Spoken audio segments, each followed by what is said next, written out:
Hi, I'm Jeanne Wisniewski and I'm a nutritional therapy practitioner. Today we're talking about the cold and flu season and should we get a flu shot or not? And the answer to that is not yes or no. It depends on your bioindividuality.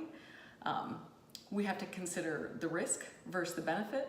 And today I'm just here to give you lots of information so you can make an informed decision on what would best serve you and your health needs. So anytime I'm looking at statistics, I need to look at and consider where those statistics are coming from. Is it an independent third party? Is it someone who stands to profit from the results of this research? And is there any other bias that may be coming from that group for the research? When I look at flu shots, I like to consider the Cochrane review group. This is a third party independent group. This is not specifically tied to any one country. This is not specifically tied to any corporation. They are independent. They are in the United States, Canada, Europe, parts of Asia. They do huge studies. They are very reputable. And so I trust their research. As we look at the Cochrane review, the one that I am referring to, I will include these links. This is the one that came out in February of 2018. It's looking over several years of flu vaccinations, and it's specifically looking at healthy adults. And for healthy adults, their conclusion was it takes 71 people to be vaccinated before one person has the benefit, aka they don't get the flu, for a healthy adult. And when they looked at hospitalization time or days of work missed, that their conclusion was little to no appreciable effect between getting the flu shot and not. So for me, that's a very small or negligible benefit. So what are the possible risks for a healthy adult getting a flu shot? And for me, the risks are you need to look at, if you choose to get a flu shot, if you're compelled to get a flu shot with your health history and this is something you believe to be beneficial to you, in my opinion, you need to seek a flu shot that does not have a mercury-based preservative. Specifically on your thing that you'll sign off when you get a flu shot is, are you mercury, do you have an allergy to mercury?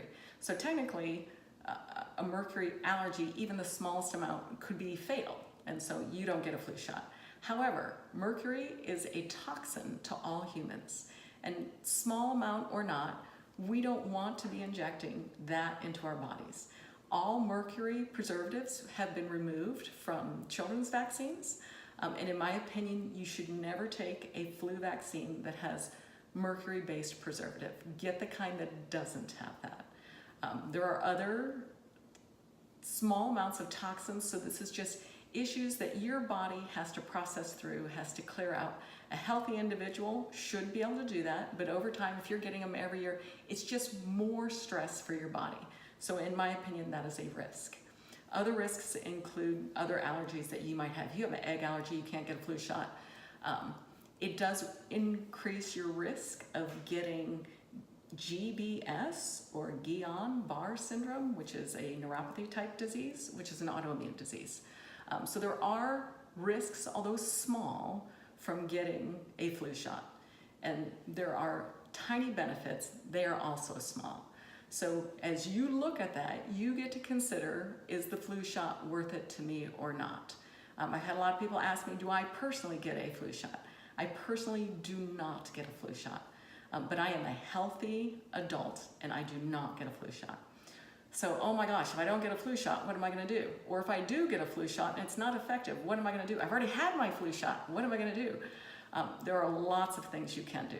And in my opinion, the darling of the cold and flu season, the best protectant that research-based protectant of the flu is colostrum. Currently, I'm taking a colostrum from Pharmanex. The research that's been done with colostrum is that it is 3 times more effective than the flu shot in preventing influenza and then shortening the duration or the severity if you do get influenza. So this specific study, and again, I will include this, they had 2 groups. One was a healthy group of adults. One was what they called a very high-risk cardiovascular group. Both benefited from taking the colostrum. The healthy group, there were people who just took colostrum, people who got the flu shot and took colostrum, people who just got the flu shot, and people who did nothing. And the people who just did colostrum did the best. 13 people got the flu. People who got the flu shot and were taking the colostrum, 14 people got the flu.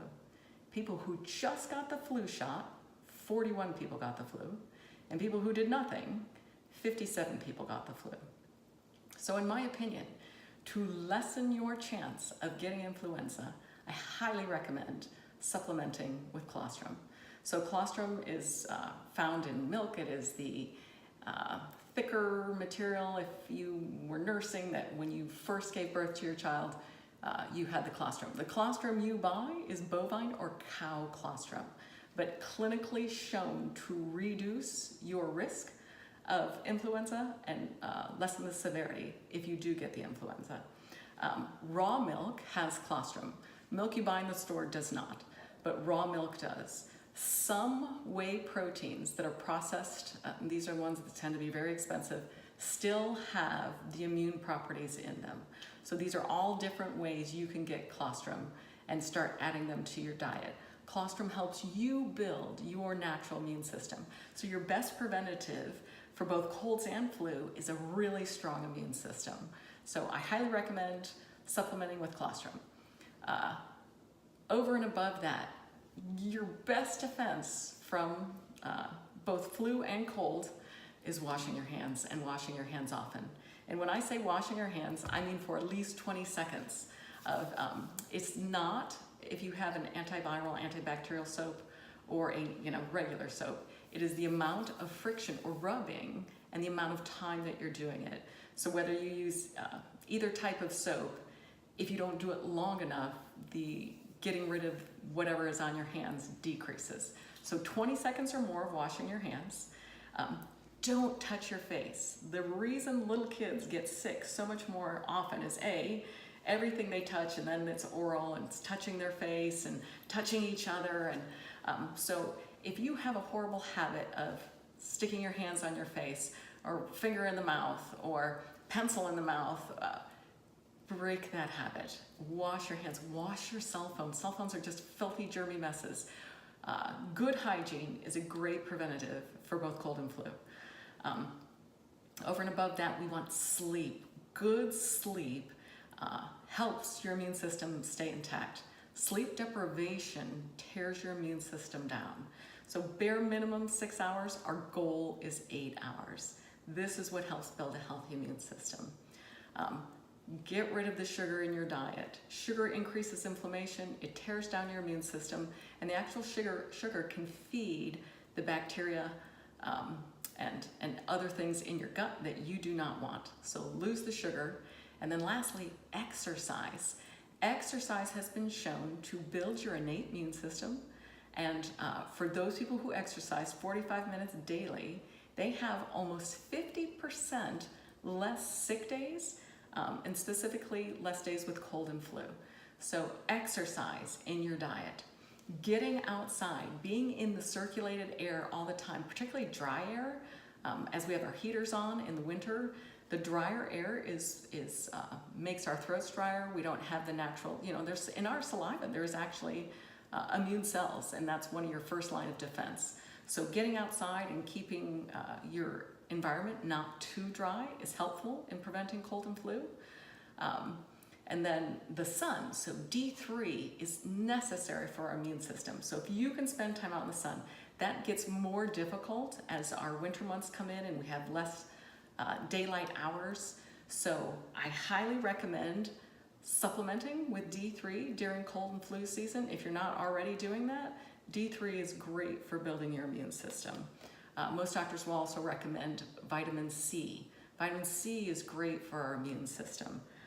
And lastly, a mineral specific for the immune system is zinc.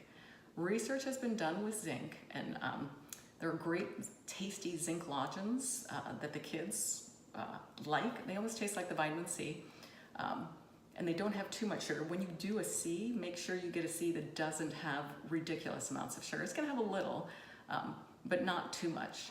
But the zinc has been shown clinically to reduce the severity of cold and the number of days that you have a cold, so your recovery time increases. Zinc is necessary for your immune system. So indulge in all of your oysters and zinc-rich food to help with your immune system. Other things to help with your immune system, a large amount of your immune system starts in the gut. Probiotics during cold and flu season are essential. Keep your immune system the best it can be by keeping your gut microbiome well nourished with probiotics. Eating a good diet, so to keep your gut in a good place, low sugar, lots of vegetables, 6 to 9 servings of vegetables a day. The greater the color variation that you have, the better. That's what we're looking for. 1 to 3 servings of fruit and 6 to 9 servings of vegetables. These are great things you can put in soups. With your soup, include the bone broth that has all your minerals. Throw in some turmeric, all these great things to incorporate in your winter cooking to keep your immune system the best it can be. Another thing to throw in soup is mushrooms. Mushrooms are great in building your immune system. They've been used for centuries in traditional Chinese medicine for medicinal qualities. My personal favorites, cook with them. You can supplement with them. Work with someone when you're supplementing. All of these things, work with someone when you're supplementing so that you know that you're getting the right amount for your size, for your bioindividuality.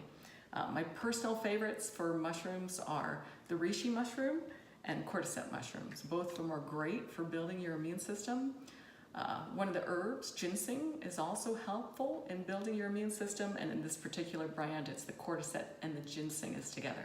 Great for energy and great for your immune system. All of these are natural things that can help build your own body's immune system so that you can fight both cold and flu this season. So whether you choose to get a flu shot or you choose not to, consider incorporating colostrum. Consider supplementing with these things that build your immune system. Exercise, wash your hands, get a good amount of sleep. Thanks for joining me today. Put all your comments below. I look forward to hearing from y'all, and I will see you next week.